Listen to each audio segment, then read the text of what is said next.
ஈரோடு கிழக்கு தொகுதியினுடைய இடைத்தேர்தலை பொறுத்தவரையிலும் திராவிட முன்னேற்ற கழகத்தினுடைய வெற்றிக்கு காரணம் தமிழ்நாட்டுடைய முதலமைச்சராக இருக்கின்ற அண்ணன் தளபதி அவர்கள் என்பதை இந்த நேரத்திலே நன்றியுடன் நான் கூறிக்கொள்ள விரும்புகின்றேன்.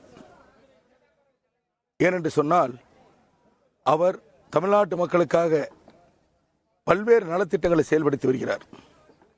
அவருக்கு துணையாக இருந்து அந்த திட்டங்கள் எல்லாம் செம்மையாக நடைபெறுவதற்கு தமிழ்நாட்டுடைய துணை முதலமைச்சராக இருக்கின்ற அண்ணன் உதயநிதி அவர்கள் கடுமையாக உழைத்து வருகிறார். இந்த சூழ்நிலையில் இந்த பல்வேறு மக்கள் நலத்திட்டங்கள் எல்லாம் வெகுஜன மக்களிடத்திலே நேரடியாக சென்று அவர்களுக்கு பயனை கொடுத்திருக்கிறது. இதை நாங்கள் தேர்தல் பிரச்சாரத்திலே தொடர்ந்து பிரச்சாரம் செய்து கொண்டிருந்த பொழுது எங்களுக்கெல்லாம் கவனத்துக்கு கொண்டு வரப்பட்டது. அதை நாங்கள் நேரிலும் பார்த்திருக்கிறோம்.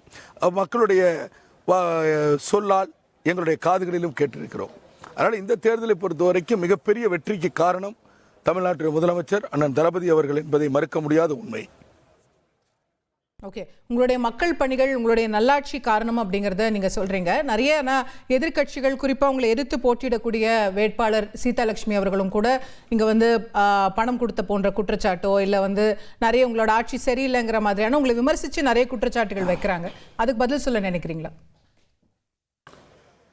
மக்கள் இந்த ஆட்சி மீது வெறுப்போ அல்லது பிடிக்காத ஒரு சூழ்நிலையோ அது மாதிரி ஏதும் இல்லை என்பதை நாங்கள் நேரில் சென்று கண்டிருக்கிறோம். காரணம் என்னன்னு கேட்டீங்கன்னா, கிட்டத்தட்ட ஒரு 140-150 கிலோமீட்டர் தூரம் மக்களை ஃபேஸ் டு ஃபேஸ் பார்க்கின்ற வகையில், ஒன் டு ஒன்னாக பேசுகின்ற வகையில் நானும் எங்களுடைய மாவட்டத்தின் அமைச்சர் அண்ணன் முத்துசாமி அவர்களும் மக்களிடையே நடந்து சென்று வீடு வீடாக சென்று மக்களை நேரில் சந்தித்து நாங்கள் வாக்குகளை கேட்டோம். அப்பொழுதெல்லாம் மக்கள் எங்களுக்கு கொடுத்த ஆரவாரமும் அவர்கள் எங்களை மகிழ்ச்சியாக வரவேற்ற அந்த தருணமும் நிச்சயமாக அது போன்ற எந்த சூழ்நிலையும் ஈரோட்டில் இல்லை என்பதை நாங்கள் கண்கூடாக கண்டிருக்கிறோம். அதனால தான் தொடர்ந்து சொன்னோம், மிகப்பெரிய வெற்றியை திராவிட முன்னேற்ற கழகம் இந்த தொகுதியிலே பெறப்போகிறது. உதயசூரியன் சின்னம் வரலாற்று சிறப்புமிக்க வெற்றியை மிகப்பெரிய வாக்கு வித்தியாசத்திலே பெறப்போகிறது என்பதை தொடர்ந்து சொல்லிக் கொண்டு வந்தோம். அது இப்பொழுது தேர்தலுடைய முடிவுகள் ஒவ்வொன்றாக வெளிவர வரை அது நிரூபணமாகிக் கொண்டிருக்கிறது.